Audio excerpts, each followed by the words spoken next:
Dark God Emergent. Chapter 2. The Guildmaster returns. The Duke of Hartander greeted Reomar by placing a sword at his throat, and the Kavarag elf froze. Had the coachman betrayed him?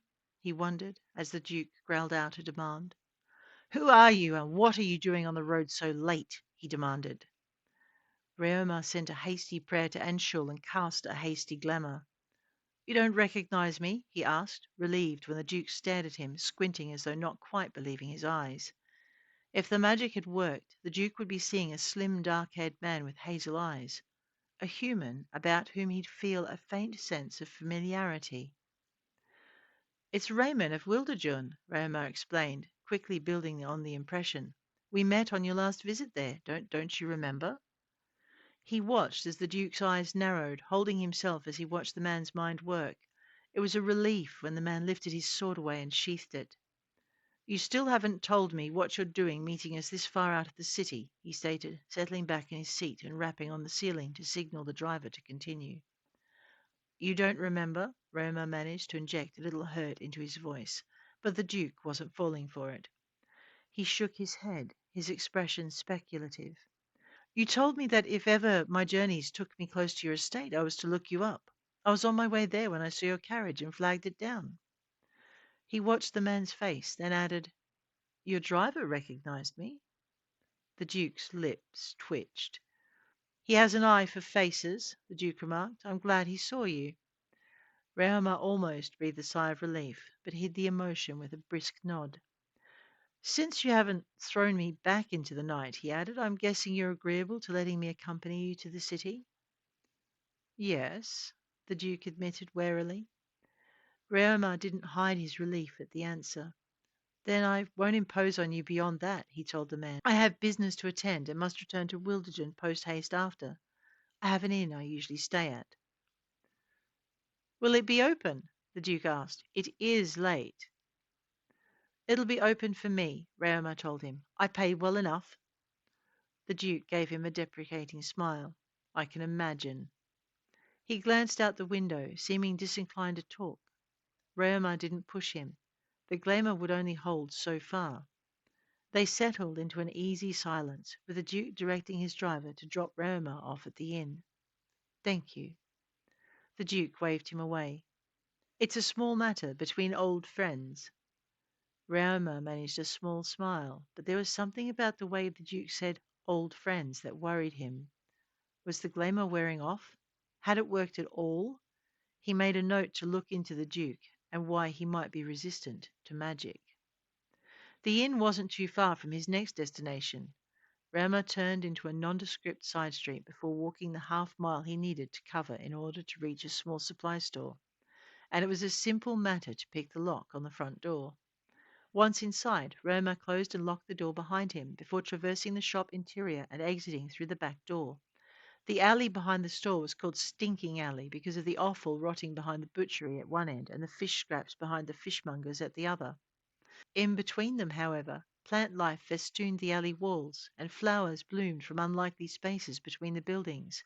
Flashes of blue and red and orange revealed the presence of tropical birds, and an unseasonal warmth drove away the crisp cold air of early autumn. The sorceress responsible for this transformation ran a store for rare herbs. She was also responsible for the glamour at each end of the alley that added to its name, just as it was she who ensured both butchery and fishmongers stayed at either end. Their rubbish and offcuts strengthened her illusion of dark, foul-smelling shadows shrouding the narrow laneway. Most people avoided the alley like a plague. Ducking under a particularly virulently coloured hanging fern, Roma tapped a quiet rhythm on the stones of the wall beyond, murmuring "Anshul" as he did. Pausing long enough to take a breath, he stepped through the illusory stones that filled the newly formed opening where he'd tapped them. Most of his guild members used another entrance 3 alleys over. This one was a secret held between himself and the small group of priests who served the goddess of night. The wall closed behind him as soon as he stepped across the threshold, his weight sufficient to trigger the mechanism that controlled it. A narrow staircase opened up before him, blue flamed torches springing to life as he descended. Reoma didn't stop in the small temple at the foot of the stairs, but turned down the side hall leading to the Thieves' Guild. Once again, murmuring Anshul's name, he passed through the door, then took himself to his quarters. He passed his bodyguard's quarters and saw the note he'd left had been opened. Seeing it, he relaxed, knowing the man believed him safely inside the temple, which meant Grunwald had left on the task Raoma had set him. Crossing the hall, he slipped quietly into his quarters. As the door closed behind him, he caught a glimpse of himself in the lamplit mirror beside the entrance. His passing caused the lamp to flicker, and for a moment his amber eyes gleamed gold. Turning to face the glass, Raoma flipped back his hood and bent to inspect his image. He wasn't particularly tall, standing a shade under 6 feet, and was lightly built, like all his race. The face staring back at him was crowned by a mane of straw blonde hair touched by 2 streaks of blue, which marked the goddess's favour. The mottled green and brown patterning his skin was reminiscent of the fur of his clan's totem, as were his amber eyes, and when he smiled, his teeth were the teeth of a predator. It was no wonder he wore a hood. Satisfied with his appearance, Roma stalked down the corridor to his room. There he'd employed the sorceress to make his quarters more like his homeland. The air was warm, just as it was in his homelands, and the walls were festooned with plants of home, lending his chambers a slightly earthy scent. If it hadn't been for the stone walls surrounding him, he'd have thought he was once more in the forest where he'd grown up. That thought caused the smile to fade. He'd fought against his kin, and knew that despite the bargain he'd struck, there was no home in the Kuvaragan lands behind him. Even if he could return, he'd only find death.